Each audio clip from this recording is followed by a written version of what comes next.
estendemos também essa saudação aos que nos acompanham pela TV 7. Quem leu a obra O Problema do Ser, do Destino e da Dor, o clássico de Leon Denis, lá percebe no prefácio que Denis começa o seu texto com uma queixa. Ele informa que colheu do filósofo alemão Karl Duprel um lamento de um colega da universidade. Um professor de filosofia teve em sua família uma experiência de luto. A sua filha faleceu e ele ficou numa situação difícil porque não encontrava na tradição filosófica consolo para a sua dor. E procurou os outros colegas de universidade na tentativa de, num colo amigo, de ter as suas lágrimas enxutas. E encontrou uma situação de deserto. Ninguém estava em condições de consolá-lo. Denis traz essa questão porque isso tem a ver com o tema do próprio livro, o problema do ser, do destino e da dor. Na mitologia grega, nós colocamos o destino como aquela situação do herói que, por mais que se esforce, ele tem um quinhão, um traço já posto na sua existência para dar conta. Ele não consegue escapar daquela dor, daquele sofrimento que haverá de encontrá-lo a qualquer preço. E muitas vezes nós espíritas, embora apoiados numa fé racional, entendemos que Leon Denis coloca essa palavra destino, usando uma terminologia consagrada, para dar conta dessa nossa condição. Estamos num estágio evolutivo em que o sofrimento psicológico, o sofrimento físico, o sofrimento moral, ele acontece para todas as pessoas. E Jesus, muito atento às nossas dificuldades, à nossa condição espiritual, vai nos colocar a sentença: vinde a mim todos vós que estáis cansados e sobrecarregados, e eu vos aliviarei. Tomai sobre vós o meu jugo e aprendei de mim, que sou manso e humilde de coração. Achareis, ele vai dizer, repouso para as vossas almas. Allan Kardec extrai essa passagem dos evangelhos, do Evangelho de Mateus especificamente, e a insere como abertura do capítulo 6 do Evangelho segundo o Espiritismo, o Cristo Consolador. Observemos que Jesus diz assim: vinde a mim todos vós, todos. Então não há exceção. Ninguém pode dizer assim: olha, todos os outros sofrem, mas eu estou isento. O sofrimento alcança todas as casas, mas pulou a minha família não tem sofrimento, não tem provação. Lá não passa doença, lá não passa, enfim, nenhuma dificuldade. É uma loucura mesmo, que a pessoa pode imaginar, abraçar, e que religiosos irresponsáveis e desonestos oferecem a algumas pessoas: venham para a minha comunidade religiosa e aqui vocês não sofrerão mais. Não é verdade. Só se a pessoa ficar dopada e depois, quando sair do torpor, vai enfrentar as dificuldades acumuladas. Porque nós aprendemos em A Doutrina Espírita que a própria reencarnação, ela tem uma função de justiça divina. Nós precisamos, na nossa dificuldade de manejo com a lei de Deus, nós, movidos pelo egoísmo, inconsequentemente, nós nos precipitamos e agimos a ferir, a desobedecer, a agravar a lei de Deus, que é a lei do bem. E essa lei, para nos alertar da sua existência, ela se manifesta na forma de dor, de sofrimento. Então, quando nós estamos sofrendo, é um alerta, é um recado. Alguma coisa está acontecendo. Daí a expressão do Espírito Emmanuel, que está na obra Material de Construção, psicografada por Chico Xavier. A dor é um convite que a vida nos faz para que marquemos uma entrevista urgente com Deus. Todos nós, às vezes, passamos um longo tempo assim, sem sofrimento, sem sofrimentos maiores, de repente tem aquela sacudidela, aquela intercalada, digamos assim. É hora do pagamento, né? E o problema está exatamente aí, porque as pessoas, como nós recebemos essa dor? Quem leu o romance Do Suprema, do espírito Victor Hugo, foi psicografado pela própria filha dele reencarnada, a professora Zilda Gama, lá ele conta uma história interessante, na verdade uma história real, que Victor Hugo, desencarnado, ele conta sempre dramas reais. Ele colhe no mundo espiritual esses dramas e com o seu talento literário nos apresenta com ainda um enriquecimento das suas ponderações espíritas, porque Victor Hugo, ainda encarnado, era declaradamente espírita. Daí porque algumas biografias de Victor Hugo, que nós chamamos Victor Hugo, o autor dos Miseráveis, diz assim, e este grande gênio francês, ele tinha esquisitice se declarasse espírita, porque ele fazia essa reunião mediúnica, era amigo de Allan Kardec, então ele não teve medo da sociedade. Era um homem que, inclusive, enfrentou o tirano da época, que era Napoleão III, ele criticava o imperador da França, e por isso pagou o alto preço de ser exilado numa ilha inglesa de New Jersey por 18 anos. Também quando ele voltou, teve que ficar na sacada da casa dele lá em Paris, por um dia inteiro, que 1 milhão de pessoas passaram para aplaudi-lo, coisa que jamais o imperador conseguiu. Mas enfim, esse espírito Victor Hugo, na obra Do Suprema, no Brasil, publicada pela Federação Espírita Brasileira, vai nos contar que na Roma Antiga, um homem muito poderoso, um grande militar e de grandes posses, em uma das suas andanças por uma determinada ilha, encontrou uma jovem muito formosa e imediatamente apaixonou-se por aquela mulher. Mas para, de algum modo, alcançar aquela moça, ele massacra a família, ele faz miséria e a leva à força para o seu palácio. A moça não consegue amá-lo, mas é claro, ele tinha riqueza, ele tinha poder, mas ela não consegue amá-lo. E ele se revoltava, e naquela disposição, quando ela o rejeitava, sobretudo nos momentos de uma rejeição, ele mandava massacrar todos os serviçais, os escravos, e era um horror. Ele não conseguia sofrer a dor da rejeição. Ele queria ser amado à força. Como ele não entendia a dinâmica do sentimento, então ele não conseguia suportar aquela dor e ele extravasava, terceirizava e fazia sofrer os outros que nada tinha a ver com o seu drama. Parece uma história assim, literária, uma ficção, mas foi um caso verdadeiro. E esta postura, muitas vezes, pode se repetir nos nossos dias. Há pessoas que, quando estão sofrendo, elas estrebucham e elas fazem as outras sofrer. Venha sofrer comigo aqui na mar, vou lhe passar um pouco da minha dor de dente. Como é que pode? Não é melhor procurar o odontólogo, não? Ela faz gritar, espernear, e né, a vizinhança fica com a paz ameaçada porque a pessoa não consegue sofrer. Às vezes a pessoa está sofrendo uma rejeição afetiva e compra um paredão e exige que o quarteirão inteiro escute aquelas músicas a 120 decibéis, uma coisa ensurdecedora. É uma pessoa que está sofrendo. Essas pessoas que estão nos bares, desesperadamente bebendo todas as cervejas, estão passando por alguma dor psicológica e, ao invés de fazer um movimento de pagar uma terapia, de procurar um colo amigo, elas preferem beber, elas preferem consumir tóxicos, enfim, outras alternativas, fazendo outras pessoas sofrerem. Então, aí nós percebemos que a relação que todos nós temos com a dor tem que ser uma relação educativa, como foi lido agora há pouco, Célia. Porque ali o Espírito Emmanuel coloca a dor e o trabalho como artistas divinos, que estão acrisolando a nossa alma. A nossa alma é um tanto deformada, né? Tem uma coisa a mais aqui, uma coisa a menos acolá, e esse crisol, essa coisa que se passa, vai dando um brilho, vai, de algum modo, dando um dourado à nossa alma.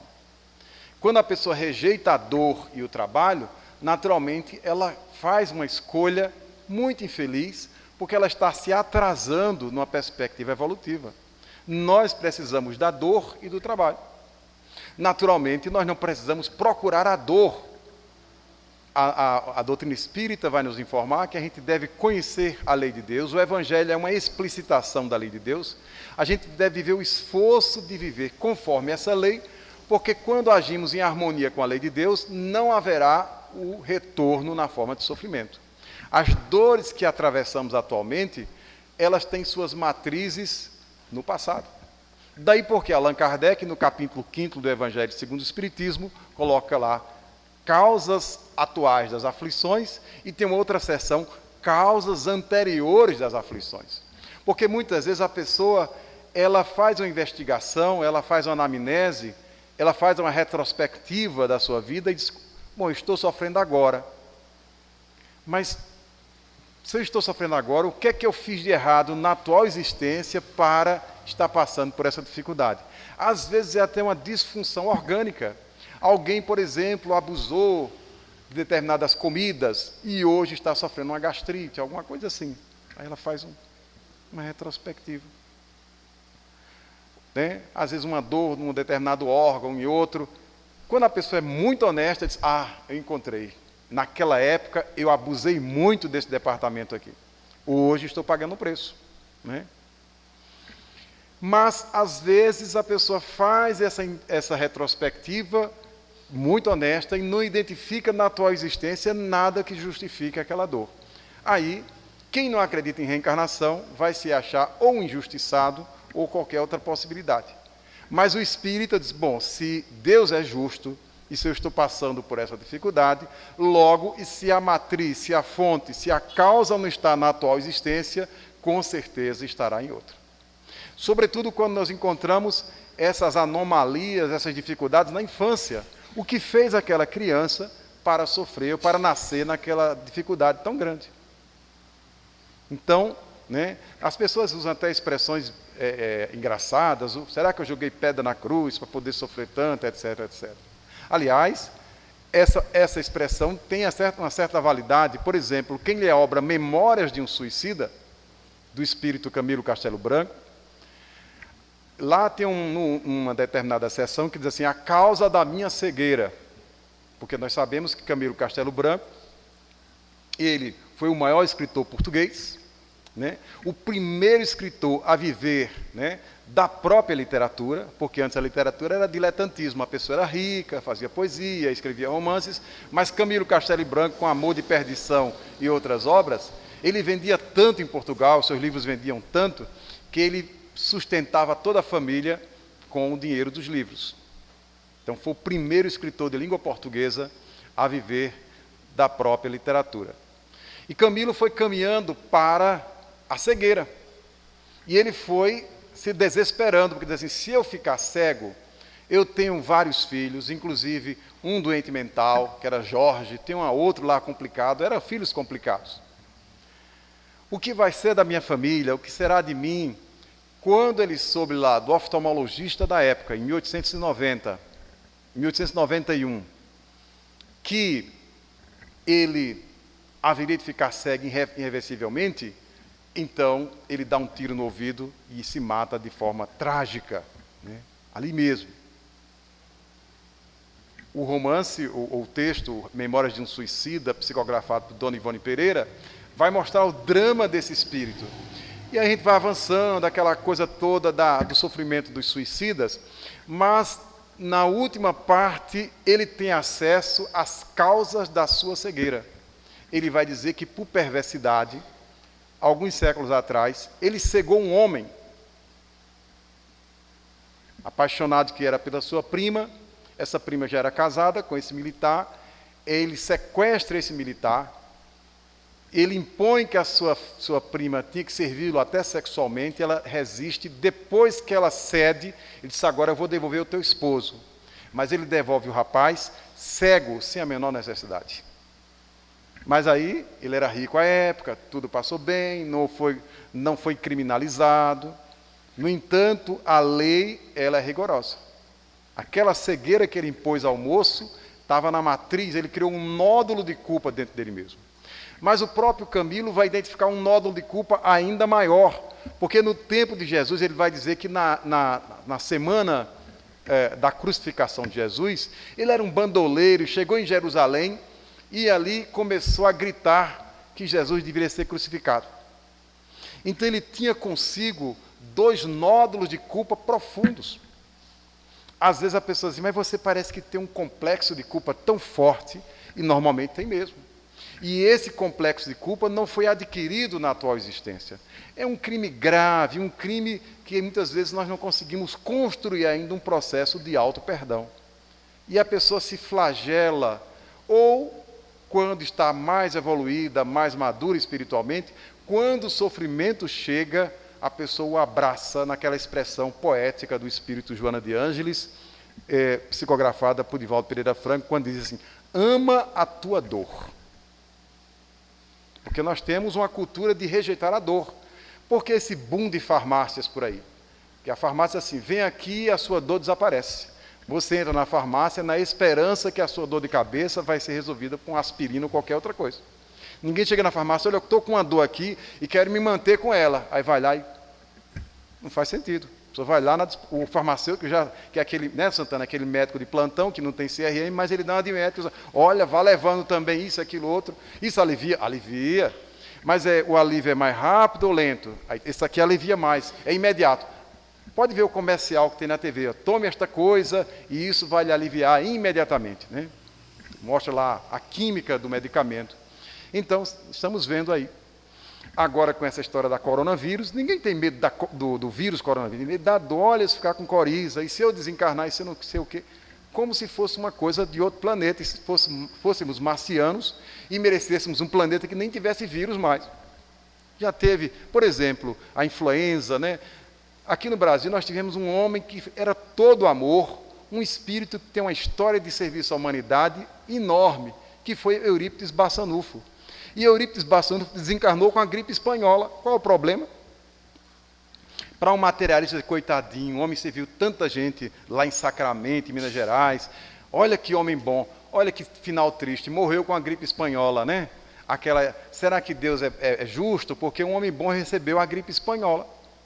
Mas nós espíritas, hoje nós temos informações consistentes na obra Tormentos da Obsessão, do espírito Manuel Filomeno de Miranda, psicografado por Divaldo Pereira Franco, que esse mesmo espírito Bassanufo, depois que desencarnou pela gripe espanhola, não ficou choramingando, no mundo espiritual, por misericórdia, construiu um hospital, um sanatório, e a maioria dos doentes desse sanatório, pasmem, espíritas desencarnados que não souberam dar atenção à doutrina, espíritas que levavam vida dupla, espíritas que não praticavam o evangelho, e, ao desencarnar, enlouquece.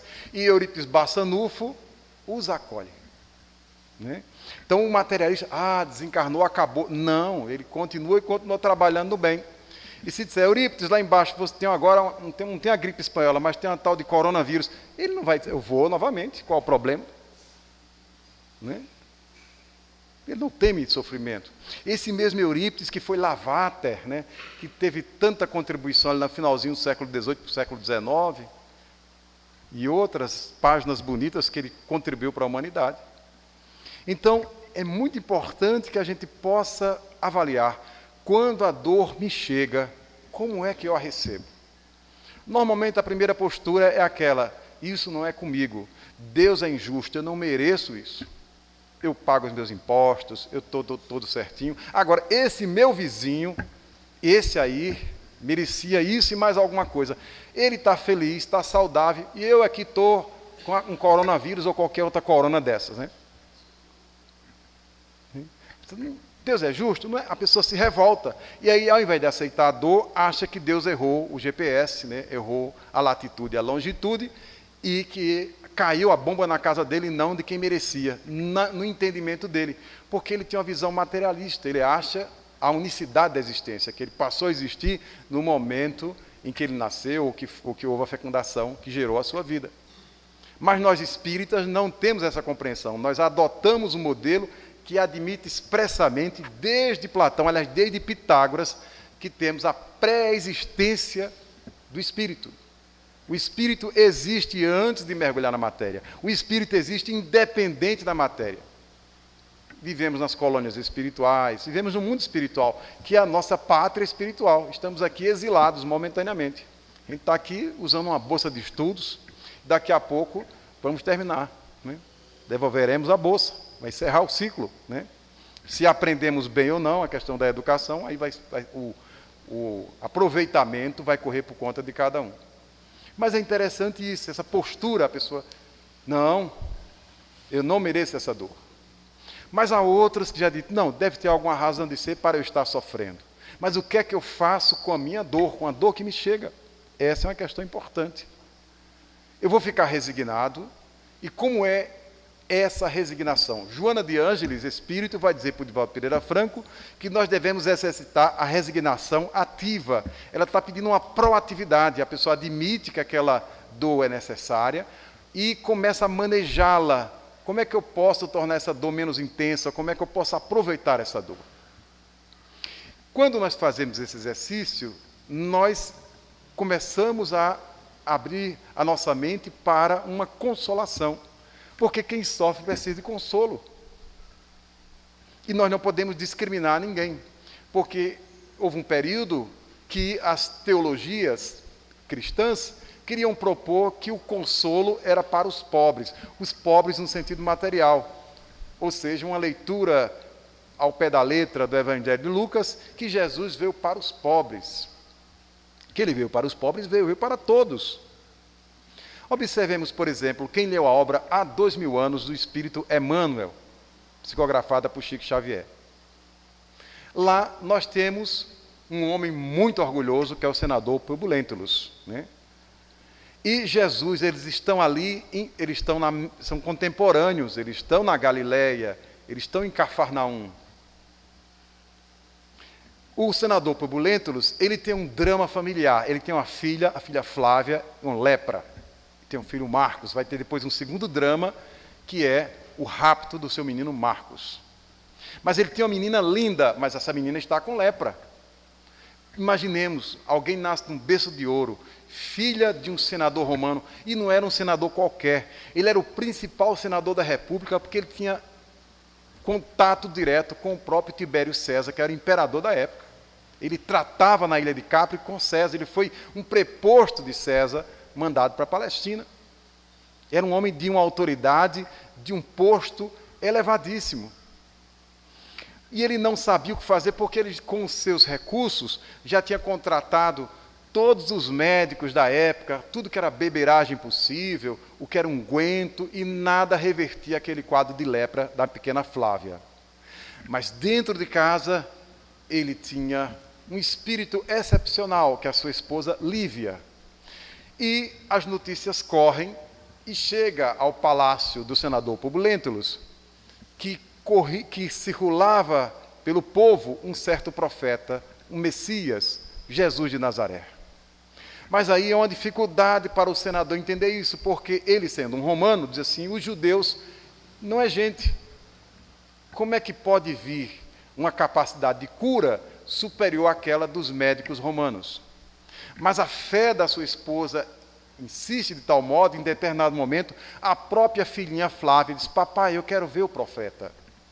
E nesse dia, lá no texto, Emmanuel vai dizer, ele está contando a própria história, né? Ele vai dizer que o senador, mesmo a contragosto, atendendo a filha e a esposa, a quem ele muito amava, vai despreocupadamente, sem compromisso, até a praia, quem sabe, por acidente, né, por uma ocasião qualquer, aparece o tal profeta e ali ele pode conversar com ele, tentar trazê-lo, convidá-lo para que ele venha ao palácio.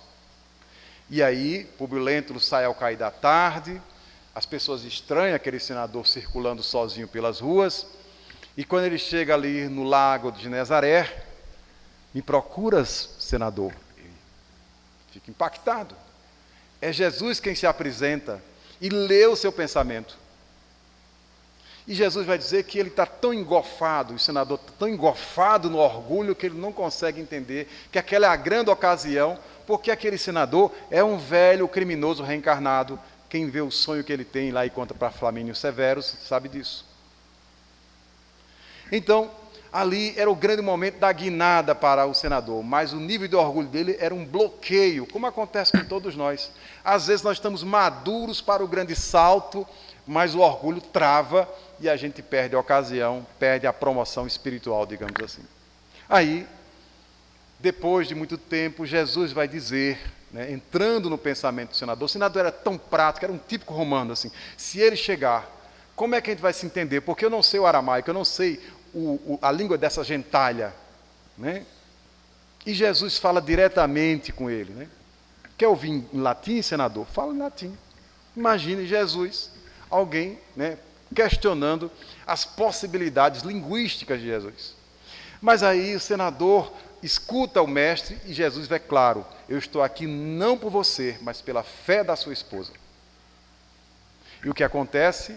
O senador volta para casa depois desse encontro, mas ele fica dizendo, não, mas aqui em Roma tem muitos magos, e eu tive um sonho, um delírio, e fica criando alguma teoria.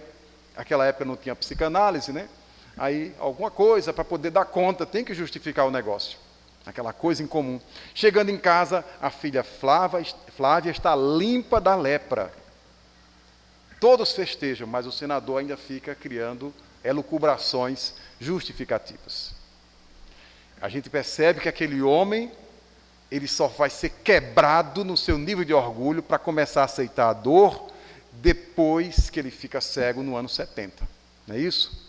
A Flávia já é uma moça, vai ficar com ele. É um lindo romance que todos nós temos que ler e reler constantemente, porque tem saído uma péssima literatura aí, dita mediúnica, duvidosa, e nessas horas é melhor ficar com o que é seguro. Chico Xavier, Divaldo Franco, Raul Teixeira e por aí vai. Né? Eu já li, vamos reler, qual o problema? Né? Ao invés de, né, comprar banana estragada, é melhor continuar comendo a banana que está lá na geladeira, né? Aquela boa. Mas enfim, aí está, só depois ele vai ter uma aceitação da dor. Mas ele se achava injustiçado, porque ele ia aos templos das deusas romanas, fazia os sacrifícios, e para ele estava em paz com os deuses. Então era um injustiçado, porque uma filha tinha lepra. Portanto, essa postura de cada um de nós, da aceitação da dor, vai definir o grau de maturidade espiritual de cada um. Quem se revolta, né? E tem uma outra possibilidade, ainda a pessoa diz assim, eu estou sofrendo, mas eu sofro a sós, eu aguento sozinho. A pessoa nega essa malha comunitária que pode ser esse colchão de alívio. Ou ela diz assim, não, eu tenho um recurso, eu vou pagar psicólogo, psiquiatra, vou pagar isso, pagar... Muito bem, esses profissionais têm uma função, mas eles não esgotam os problemas existenciais. Até porque um psicólogo, um psiquiatra é formado em escola, em universidade materialista. Eles não têm aula de religião, eles não são pessoas, eles não vão extrapolar e falar de sua fé para os pacientes. Eles estão ali com um protocolo, um conjunto de procedimentos de ordem médica. Então nós precisamos desse consolo espiritual, do sentido, qual o sentido da minha dor? E aí é preciso criar uma abertura, e a casa espírita, e o templo religioso de um modo geral, é o espaço por excelência para encontrarmos esse colo de Jesus, do vinde a mim todos vós que estáis cansados e sobrecarregados, e eu vos aliviarei. A sentença do mestre é explícita, eu vos aliviarei. Jesus não diz que vai assumir a nossa dor. Deixa comigo, deixa o fardo comigo. Até porque o próprio mestre aceitou a ajuda de terceiros, mas o que era dele era dele. No momento da crucificação, quando ele já estava esgotado nas suas forças, ele aceitou a ajuda de Simão Cirineu, para levar a cruz até o final. Mas ele foi o crucificado. Simão Cirineu não foi crucificado no lugar dele. Aquilo era dele.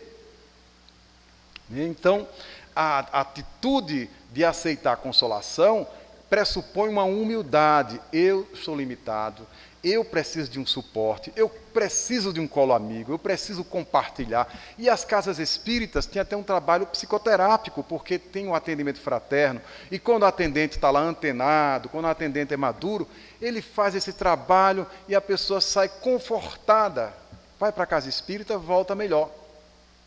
Às vezes ela bate na porta errada, porque tem casas espíritas que são inconsequentes. A pessoa, fui lá e eu cheguei com um diagnóstico, eu estou com 4 obsessores. Como assim? Eu cheguei lá com nenhum e voltei com 4. Que tipo de consolação é essa? Quem foi o sujeito lá que de algum modo lhe deu esse diagnóstico assim, tão peremptório? Você tem 4 obsessores, e um é inimigo não sei de onde, e outro é não sei o quê, e ele disse que vou no umbral toda noite, e a pessoa volta com as viagens. Que coisa! Você viu isso ontem? Na casa espírita, a pessoa volta deprimida. Ela já não estava muito bem, volta arrasada. Que casa espírita é essa? Né? Jesus não disse isso. Eu piorarei a vossa dor. Eu vos aliviarei. Ele disse que em mim achareis repouso para as vossas almas. Eu tenho a minha cruz, eu tenho a minha dificuldade, eu vou levando, mas eu preciso de uma pausa. Então eu preciso de um repouso. Eu preciso renovar as minhas forças para retomar a minha cruz. Há dores que são minhas e eu vou... Aquela expressão de Pietro Baldi, a dor elimina a dor. À medida que eu vou aceitando a dor, ela vai perdendo força. Então essa resignação ativa é uma grande chave para todos nós espíritas. Nem a revolta, né? A ideia de que Deus não existe, ou que Deus de algum modo, um sujeito caprichoso, nem tampouco aquela postura, muitas vezes, de autossuficiência. Deixa que a dor é minha, eu sofro sozinho. Não é isso. Porque quando a gente faz esse laboratório, essa experiência consigo mesmo, de tentar se consolar, de aceitar a consolação, de procurar a consolação, nós ficamos aptos a consolar outros. É interessante isso. Quem se consola é capaz de consolar. E como todo mundo sofre, nessa dinâmica a gente sempre encontra um sofredor e pode aliviar. A gente pode dizer, deixa comigo que essa conta é minha. A gente não pode dizer isso. A gente pode ouvir a pessoa, né? Pode, enfim, sugerir diretrizes. E o ideal é que a pessoa saia aliviada. Puxa, essa conversa contigo aí, eu estou melhor. Eu acho que agora vou levar. Né? Vou continuar mancando, mas agora já tem até uma prótese aqui, eu vou levando. Né? É diferente de sofrer a sós. Esse ato de sofrer a sós é uma postura de orgulho dos autossuficientes, das pessoas arrogantes. Não, eu não preciso mesmo de religião, eu pago os profissionais. Mas não é isso. Não resolve por completo. Então, essa é uma atitude fundamental, porque aí nós caminhamos para um trabalho de colaboração com o mestre, de também aliviar quem sofre.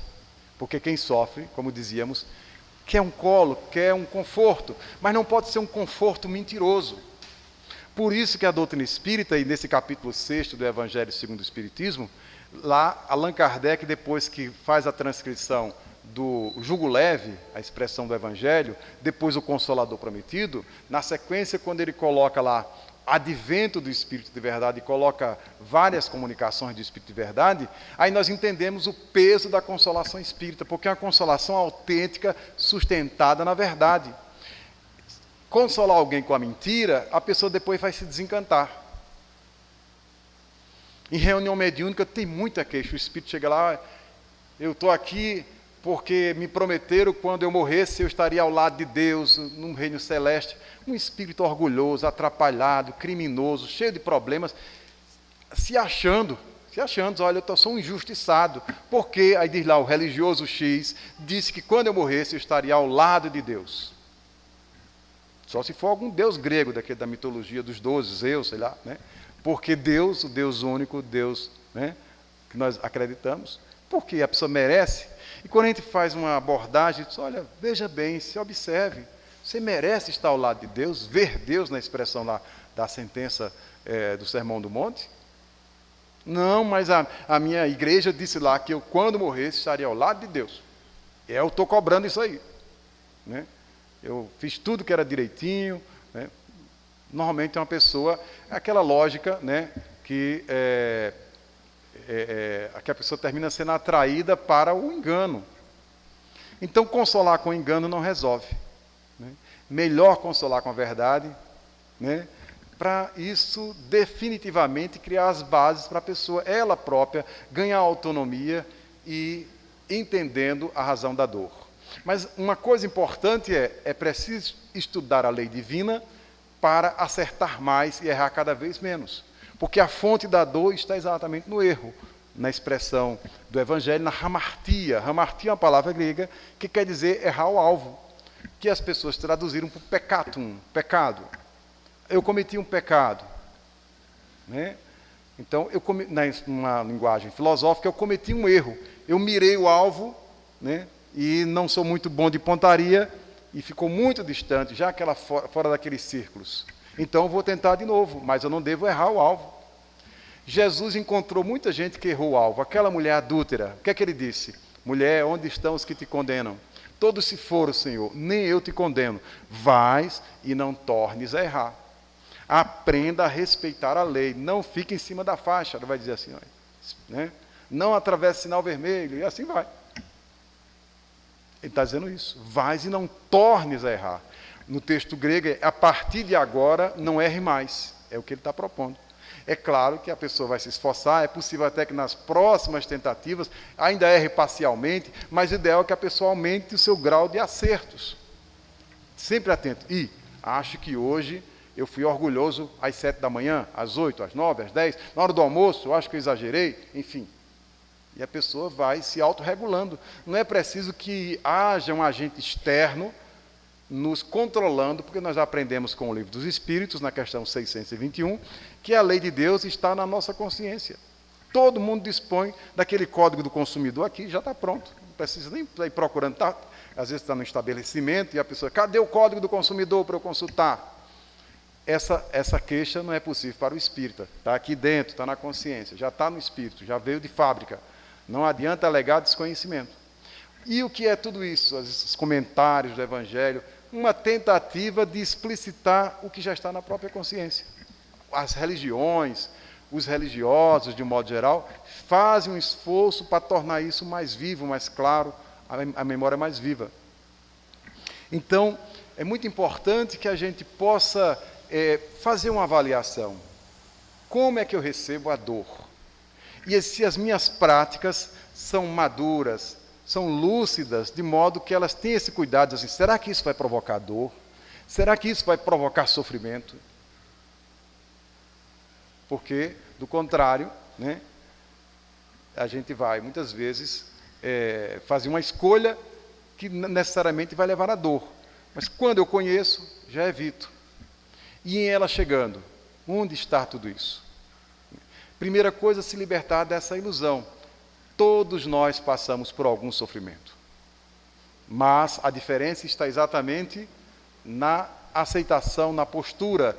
Daí porque a própria filosofia, antes mesmo do cristianismo, criou um grupo, criou uma escola que é o estoicismo. E que Joana de Ângeles, espírito, por Divaldo Pereira Franco, nos seus escritos, usa muito, sofreu estoicamente, a dor estoica, a postura estoica. O estoico dizia assim, nós sofremos.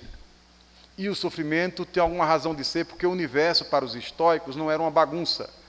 Então, ele diz assim, como é que a gente pode evitar o sofrimento?